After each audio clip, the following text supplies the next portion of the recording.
Hey there, my name is Jeff and I serve here on staff at Newbridge. If you've landed on this video, you're checking out one of our previous sermons. I'm so glad that you are checking us out in that way. We believe that God's word and the scriptures are really important. Now, I just want to let you know, as you check out this sermon, you can go ahead and click around and see some of the other resources that we may have or things that you may want to know about our church. If you need prayer at all in any sort of way, you can click this link here below and we would love to pray for you. Well, enjoy your time with us. We'll hopefully see you soon at a weekend service. Just happy to welcome you and help as we dive into our word for today. Now, as we do that, I just want to acknowledge one of the great life hacks is figuring out shortcuts, right? Like when we're thinking about shortcuts, we're thinking about how we can avoid the traffic on the road, how we can avoid the long line, what loopholes we can find in the systems and processes out there that just overcomplicate things and how we can avoid those. When we're thinking about shortcuts, we're often thinking about the destination that we want to get to, but how we can get there in a faster way with less pain, less time, and as much discomfort as can be avoided. And if done right, we avoid all kinds of wasted time and headaches. And don't you kind of feel proud of yourself when you find a good shortcut? Feel proud of yourself. But have you ever taken a shortcut and then it actually ended up taking you more time and further complicated life, and you created all kinds of headaches that you didn't even intend on creating? As helpful as shortcuts are, there are some cautions, I think, for us. There's some cautions because there's a mindset that can come when we're always looking for the shortcut. When we develop this sense of we're just always looking, where's the shortcut to get around this situation? And what it does is it ends up bringing like a lower significance. It downplays the significance of the journey and it elevates the destination. So it downplays the significance of the journey of getting somewhere. It elevates the destination. It ends up bringing this kind of ends justify the means mindset that we have very prevalent in our world, right? The ends justify the means. We get so focused on the ends. They take such a great priority that it seems like we can justify whatever it takes to get to those ends because they're what's most important. The temptations of shortcuts are all around us, right? We want the destination of financial security. But man, it's a long, hard road to get there. So if there were just some shortcuts, you could just skim a little bit of that money, steal a bit, fudge the numbers, misrepresent yourself on the taxes, things like that. You're like, oh, then I can just get to that financial security a little faster without all the long hours and years of work. Students, maybe you're like, man, I would really love to see that GPA bump up just a little bit more, but there's homework and there's tests and I hate studying for them. So I can just take the shortcut of cheating on my homework, cheating on my test, and I get to my desired destination of the higher GPA. Just take a shortcut to get there. There's the desire for sexual pleasure, right? The shortcuts are all around us. Porn, casual hookups, even compromising God's teaching on sexuality, saying that there's a way to experience sexual pleasure without having to wait, without having to commit, or having to control your desires. I have this desire, but man, there's got to be a shorter, faster way to get there. The list could go on and on. Shortcuts promising the destination that we want without the difficult road, the discomfort, the time needed are all around us. And it probably wouldn't take very much time for you to think about what some of those shortcuts are in your life that you're facing right now, what some of those temptations are. Or perhaps you're here because you took a shortcut and it didn't work out so well. And you're finding yourself frustrated, you're finding yourself dissatisfied, and you're looking for some direction. We're in the middle of this series called Wandering in the Wilderness, where we're looking at the people of Israel and we're looking at their 40 years of wandering to see what can we learn from them about our own wandering souls. And then we're jumping forward and we're looking to Jesus' time in the wilderness. And we're saying, what do we learn from Jesus? What direction does he point us in that points us to the flourishing that he has for our lives that can only be found in him? And our scene today comes about a year or two after the people of Israel have been freed from over 400 years of slavery. They've been to Mount Sinai. They've received the Ten Commandments. They have begun to organize themselves as a people around God's instructions for how they're to live their lives. And they have built the tabernacle according to God's instructions, and now they are beginning to worship and function like God created them and called them to function. Then in the events just prior to our scene, God had taken a small group of them and said, I want you to go out and function. I want you to go out as spies. Go look at this land that I have for you. I've told you all about it. I've told you how it's going to be overflowing in abundance with not only everything you need, but also everything you want. It's going to have all of this. So go take a look and come back and report. And so they do that. And they brought back a report for the whole community. They showed some of the fruit from the land. They showed, here's little samplings of what this land has to offer. They reported to Moses, we went into the land where you sent us. Indeed, it is flowing with milk and honey. And here's some of the fruit.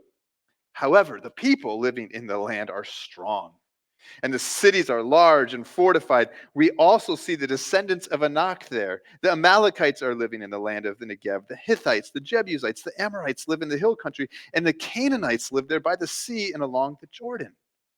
Now Caleb, one of the spies who went with Joshua, who was Moses' understudy there, he stands up and he says, listen, let's go take the land.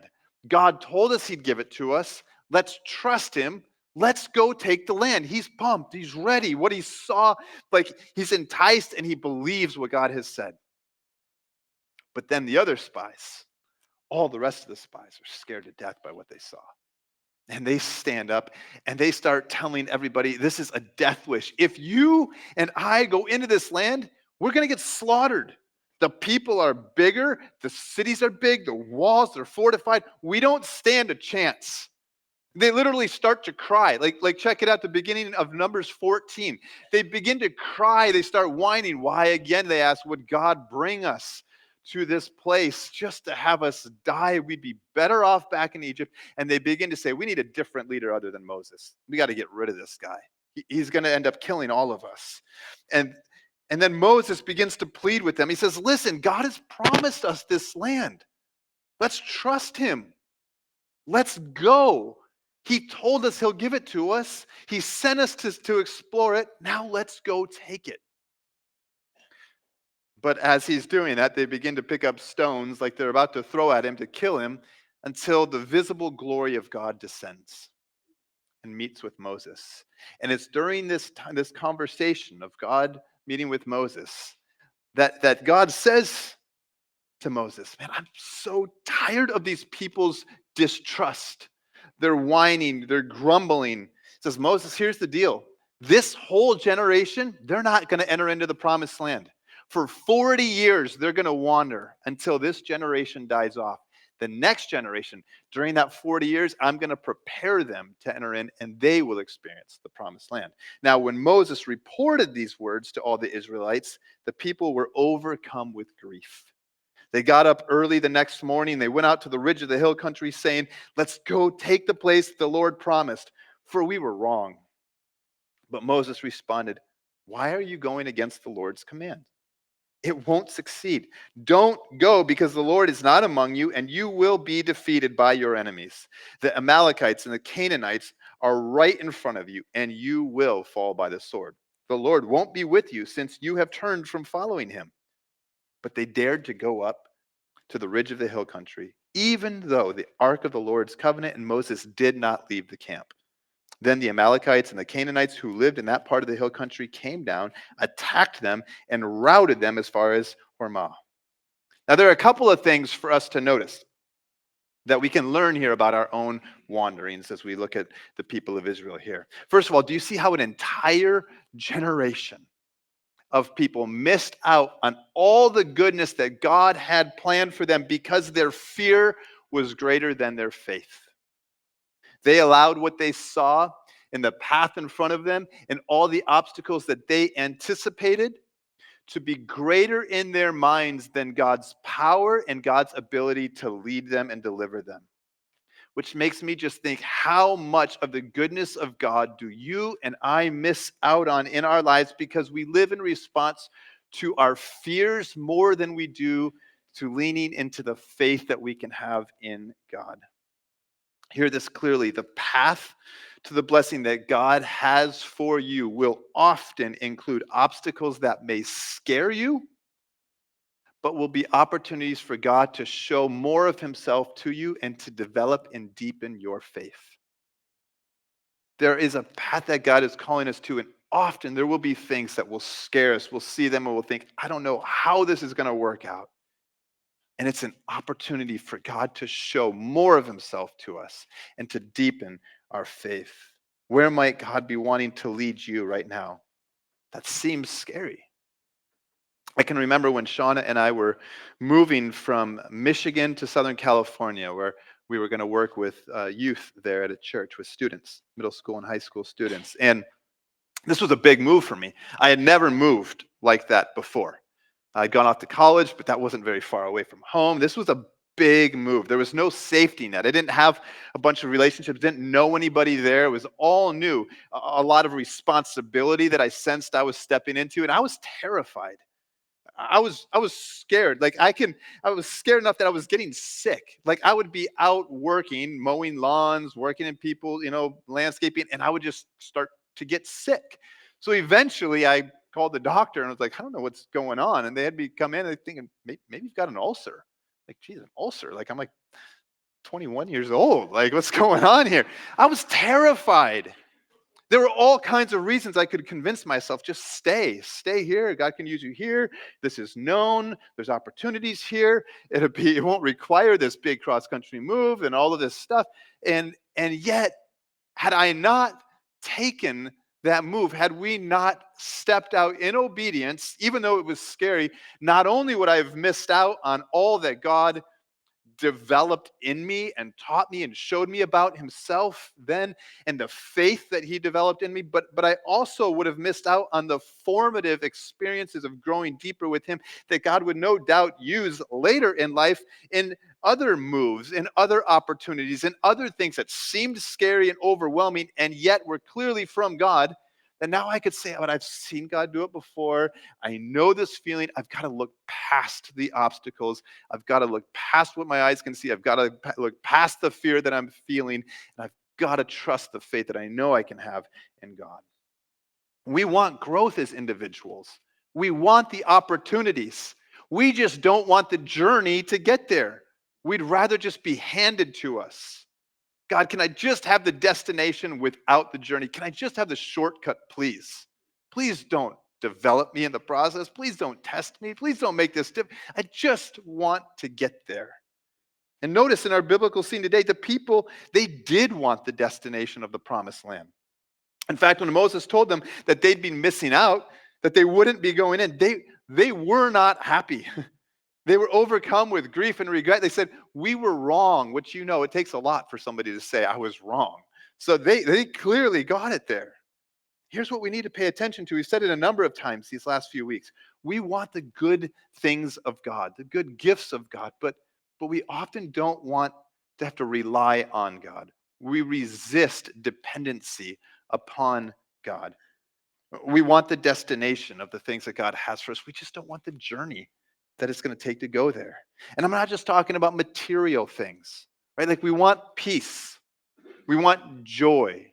We want feelings of security and satisfaction and significance. And even if you're here and you're not a follower of Jesus, I think you would say, I want those things. I would love those things in my life. And here's the thing, God has been saying all through this narrative that we keep coming back to week after week, I have that for you. I want that for you. I've prepared that for you. Trust me. Follow me. I will lead you to that. No other path, no other journey, no shortcut will get you there. You've got to follow and trust me. But here's the hard truth. When we resist God's leadership in our lives, when we resist his path to the good things he has for us, when we take the shortcuts believing that we can get to the destination without the journey, we miss out. We miss out. This whole generation of people missed out on what God would have for them. But God will still accomplish his purposes. He's still going to do what he's going to do. He's still going to get the people there. Just some missed out on it. And then for many of us, life becomes then about trying to figure out how can we still find our way back to those things that we really want, just apart from God. And we end up wandering more and more, getting more lost, more dissatisfied, more frustrated. And God is saying, until you look to me for direction, you're going to continue to be lost. And that's what we see here. The people are determined. They're going to get to the promised land. Now they're ready to go face their fears. But Moses responded, why are you going against the Lord's command? It won't succeed. Don't go because the Lord is not among you and you will be defeated by your enemies. But they dared to go up to the ridge of the hill country, even though the ark of the Lord, his covenant, and Moses did not leave the camp. Then the Amalekites and the Canaanites who lived in that part of the hill country came down, attacked them, and routed them as far as Hormah. For them in this instance, the shortcut was, we're going to get to the destination we want. We're going to get to the promised land. We're just not going to follow God's commands to get there. There's this thought, we can get the good things of God in this life. We don't have to follow God's ways. We can just get the stuff that we want, and that's what they're going to do. But for them, this shortcut took them on a 40-year detour. And that happens to us often too.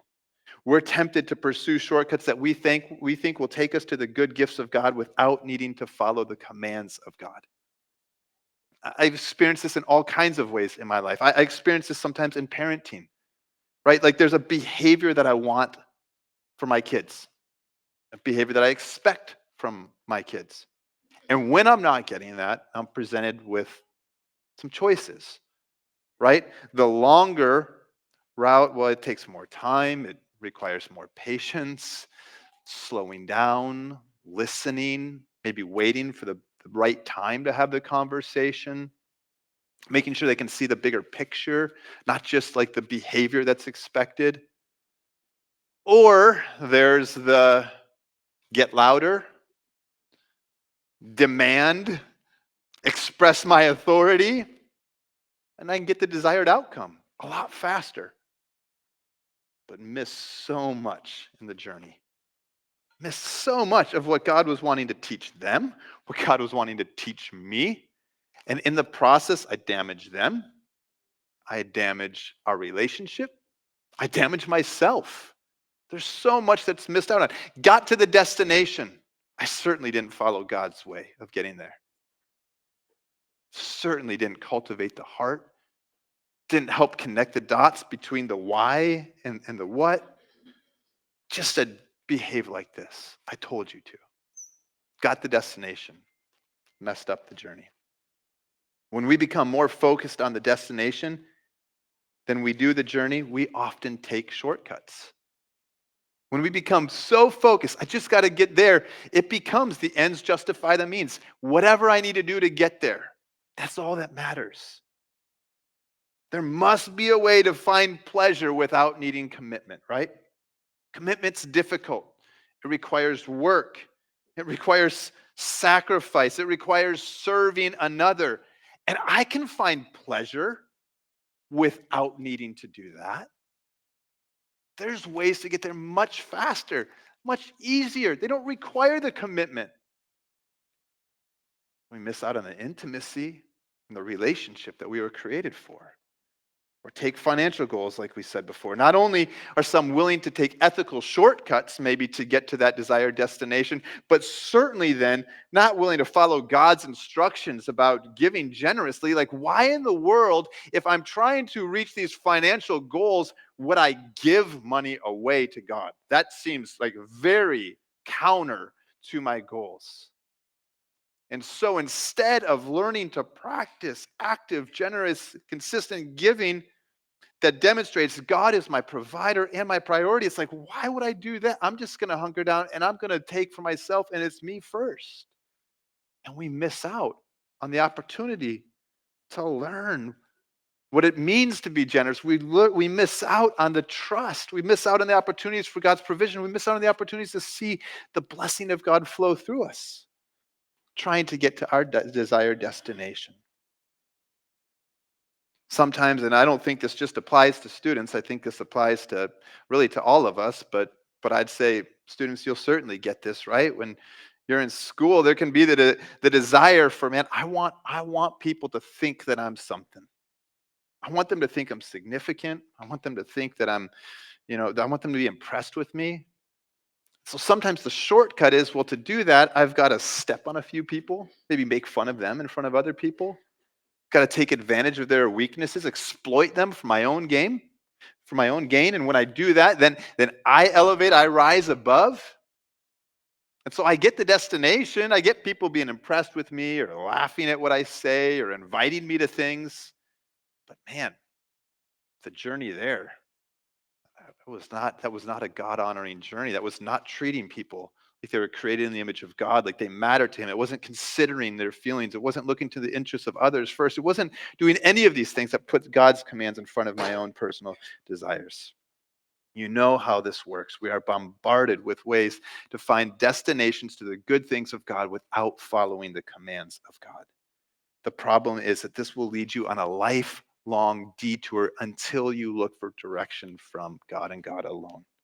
This is what this season of Lent has been for us, to grow in greater awareness of the substitutes in our lives. What are we turning to? What are the shortcuts we're turning to? And to learn to look to Jesus more, to grow in deeper reliance and dependence on him, to find direction for him that he has for the flourishing for our lives. When we look to Jesus' time in the wilderness, we can see that every temptation he faced was a temptation to take a shortcut. I'll read this text for us. It's the scene we've been at and for a while. Jesus was led up by the Spirit into the wilderness to be tempted by the devil. After he had fasted 40 days and 40 nights, he was hungry. Then the tempter approached him and he said, if you are the Son of God, tell these stones to become bread. He answered, it is written, man must not live on bread alone, but on every word that comes from the mouth of God. Then the devil took him to the holy city. He had him stand on the pinnacle of the temple, and he said to him, if you are the Son of God, throw yourself down, for it is written, he will give his angels orders concerning you, and they will support you with their hands so that you will not strike your foot against a stone. Jesus told him, it's also written, do not test the Lord your God. Again, the devil took him to a very high mountain and showed him all the kingdoms of the world and their splendor. And he said to him, I will give you all these things if you will fall down and worship me.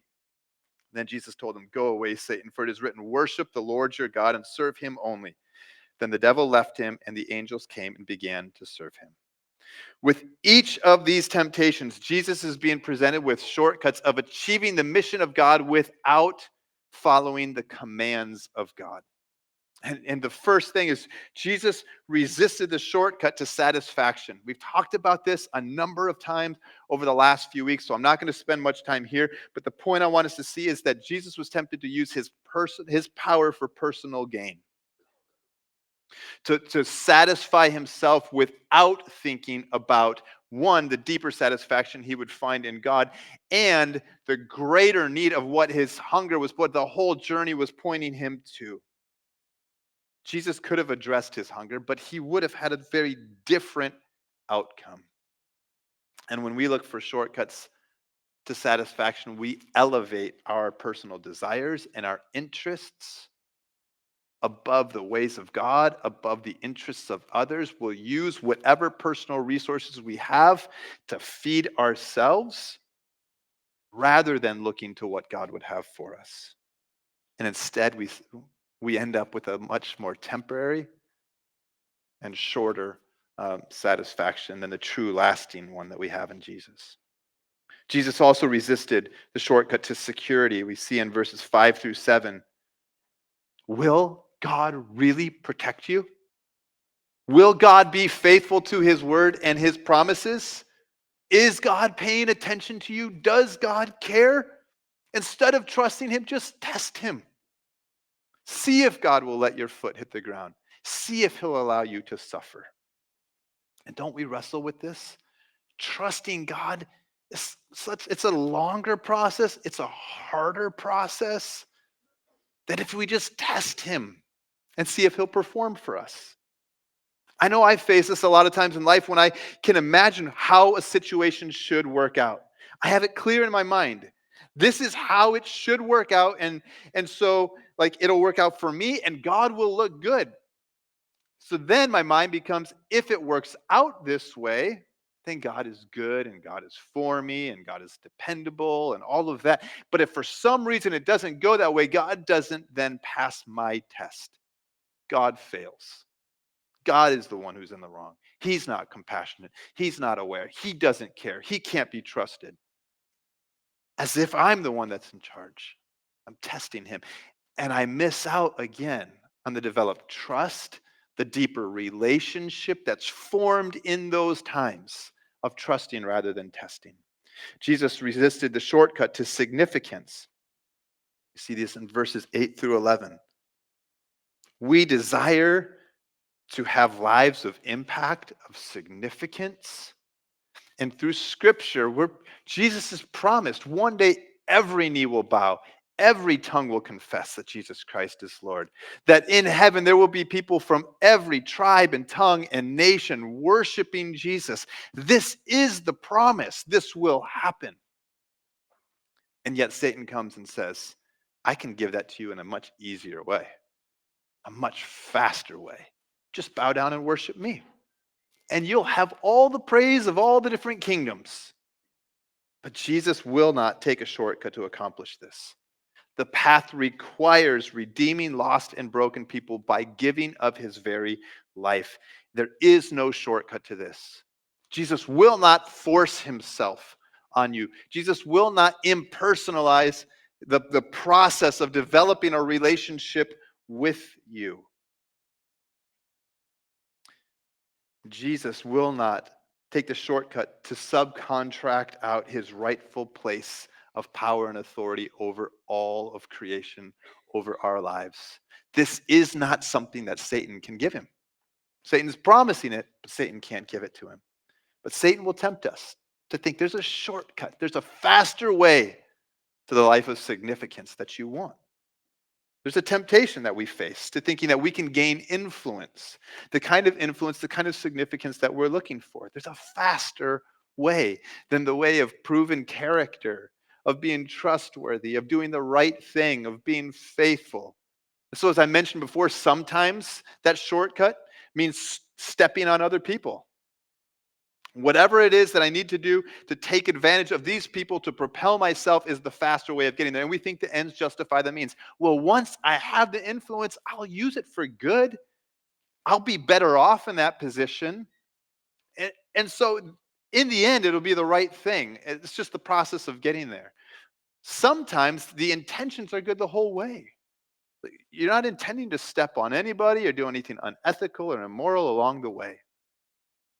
But when we read Jesus' teachings like, well, the first will be last, the last will be first, that those who want positions of influence need to be servants first, that to find your life, you have to give your life away. We begin to read these things, and we're like, oh, geez, I don't know about that. That it's not about our own glory, it's not about our own recognition, it's about pointing glory and recognition to God. It's not about using our own power for our own personal gain, but it's about using it for the good of others and the glory of God. And begin to go like, wow, this is a much different path to influence and significance according to Jesus' teachings than what I find in the world and than what I want right now. And so like, think I'm going to choose the faster route here. We want the position of power, we want the significance, but we don't want to have to serve. We don't have to put others first. We don't want to have to be behind the scenes. Jesus is saying this is the path to significance. It's one of sacrifice. And Jesus wouldn't take the shortcut. Jesus also resisted the shortcut to salvation. The way of Jesus is not a way of shortcuts. His work in our lives is a long, steady, patient, and faithful work. Even as you look back over your life, perhaps you can see ways in which Jesus resisted the shortcut in your life that would have kept you maybe from rejecting him, from rebelling against him, or any other way that you've wandered. He didn't take the shortcut to what he was doing in your life. There were times where he allowed you to go those paths knowing, I'm not leaving them alone. I'm going to be faithful in their lives, but I'm going to use all of this to draw them in to me. Sometimes we would rather approach salvation in a way that we can control it. Say, if it can just be up to me doing a little bit more good than bad, if it can just be up to me volunteering a little bit more, writing a check, doing some good things, boy, I'd sure rather that than surrendering all of my life to Jesus. But then that ends up making us our own saviors. That means that it's by our efforts that we're saved. It means that we end up being Lord of our lives. And this is no salvation at all. But it's the very attractive shortcut that we are often given. Jesus isn't a God of shortcuts. And that means that the work that God wants to do in you and through you will not be a work of shortcuts. It will require sacrifice. It will require patience. It will require trust. It will require walking the long, hard path at times that brings about his true, lasting change rather than the fast and less costly route that we're often attracted to. There may be no shortcut in restoring that broken relationship in your life. There may be no shortcut to healing and strengthening your marriage. There may be no shortcut to getting out from underneath the challenging circumstances in life that you're facing now. But you can trust and know that Jesus' intentions are to lead you into flourishing that is found in him and in him alone. And one of the ways that you can know this is that Jesus did not take any shortcuts to providing for what you and I need most. Jesus resisted every shortcut that would take him off the path leading to the cross. He resisted every one of them. Satan was trying to present him with all that he was promised, but without having to go to the cross. And Jesus resisted it every single time. Your salvation and your healing were not purchased at a discounted rate. They were not part of a package deal or a bargain too good for Jesus to pass up. The bottom line is that in each and every one of these temptations, Jesus was offered a shortcut to accomplishing the mission of God without following the commands of God. And here's what you and I need to hear so clearly. Jesus did not take a shortcut because your redemption, my redemption, our restoration, our healing, or peace couldn't be accomplished unless he walked the path that required his sacrificial death. And here's what I want you to hear. Jesus chose you over the shortcuts. Every time Jesus chose you over the shortcuts. We live in an ends justify the means world. But in Jesus, the means are not separate from the ends. The means are part of the ends. They were for Jesus' life and mission, and they will be for yours and mine. What if instead of looking for the shortcuts, we started looking for what is it, God, that you're teaching me in this journey? What is it that you're cultivating in me in this journey? What if we were more concerned with the glory of God than we were our own ease and our own glory? To resist shortcuts, we must keep the glory of God and the pursuit of his purposes as the top priority in our lives. Each day is not only filled with opportunities for shortcuts, each day is also filled with opportunities to faithfully walk the path that God has for you, even through the trials, even with the difficult people, even with the unknowns and the uncertainties. There might be things that you're wanting to see God do, and you're wanting to see him do them right now, and it's frustrating you. But let me encourage you, don't give in to the shortcuts. Hey, again, I just want to say thank you so much for checking out one of our previous sermons. If you want to take a next step at all, whether it's to give, whether it's to get plugged into our church, or if you simply want to let us know who you are, you can fill out what's called our Connect card. And what that is, that's a way for us to find out who you are. But better yet, it's a way for us to know and learn how we can serve you best. So you can click that in the link below. But if you want to take any other next step at all, you can click around this website and find out how really easily. We'll see you soon. Join us at a weekend service anytime, 9 o'clock and 10:45.